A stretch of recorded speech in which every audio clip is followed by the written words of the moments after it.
Découvrons ensemble le principe de nos abris à panneaux. L'avantage de ces abris, c'est que nous sommes en clin de 23 mm dans le sens vertical, bouffetés rainurés, c'est-à-dire avec des rainures languettes qui s'emboîtent les unes dans les autres, contreventés de planches de 23 mm. L'avantage de faire ça, c'est qu'on a un contreventement naturel, parce qu'on a des bois dans un sens, des bois dans l'autre sens. On retrouve ce qui existe depuis des siècles, c'est le contreplaqué.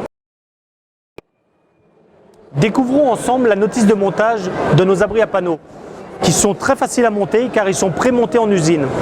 Vous avez votre poteau extérieur, vous mettez vos deux panneaux, celui de derrière, celui de côté. On vient visser, à l'aide d'une visseuse tout simplement, nos panneaux de l'intérieur vers le cœur du poteau pour éviter que les angles ne cassent, et de l'extérieur vers l'intérieur pour avoir un panneau bien fixé dans les deux sens. Après, juste tout simplement, mettre un couvre-joint que l'on visse sur le panneau inférieur pour réceptionner le panneau supérieur. À l'aide de votre visseuse, vous mettez 4 ou 5 vis, que le panneau tienne bien.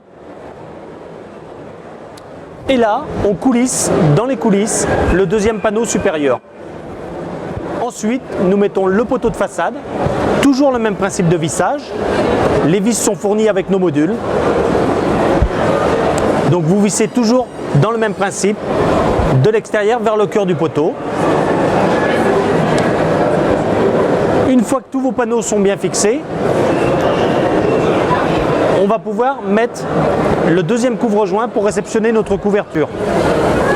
Donc les panneaux sont en train de se finir, notre panneau supérieur, et maintenant nous allons mettre les pointes de pignon. Donc les pointes de pignon, c'est tout simple, elles sont déjà toutes prédécoupées, donc le même principe, un couvre-joint, la pointe de pignon arrive, les échancrures sont faites, c'est un gros mécano.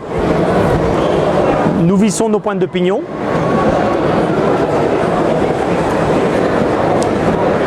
Voilà, des sabots métalliques pré-perforés, juste 4 vis, nos poutres qui arrivent, elles sont échancrées aussi, donc échancrure dans échancrure, juste quelques vis. À 2 personnes, en quelques heures, on arrive à monter notre abri nous-mêmes. Notre poutre de devant, une petite équerre, notre poutre arrière, sans équerre, qui vient directement dans le cœur du poteau. Alors, la poutre arrière, une fois qu'elle est mise, vous alignez bien. Il y a 2 solutions. Soit vous laissez 7 cm de débord, ce qui est expliqué dans la vidéo sur la notice de montage. Ces 7 cm vous permettent de mettre une gouttière pour réceptionner l'eau pluviale.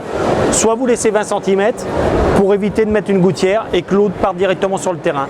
Votre couverture, ne jamais monter sur une tôle, toujours travailler de l'extérieur vers l'intérieur. Les vis sont étanches avec un petit joint déjà mis dessus, c'est tout simple. On met nos poutres, on met nos tôles, nos vis et l'abri est terminé. Maintenant 2 solutions pour l'ancrer au sol. Vous laissez sur le terrain naturel, vous mettez des piquets d'ancrage, vous les descendez. Vous venez visser vos piquets d'ancrage sur les panneaux pour éviter qu'ils s'envolent en plein vent. Ou alors le deuxième principe, des bétons ou un soubassement en béton et on vient mettre de l'équerre. Les goujons d'ancrage, l'équerrage, tout est fourni. Là ce sont des options. Une option anti-ronge pour les animaux qui mangent beaucoup le bois, ou alors une option de triple paroi USB. On arrive à avoir des parois de 60 mm d'épaisseur.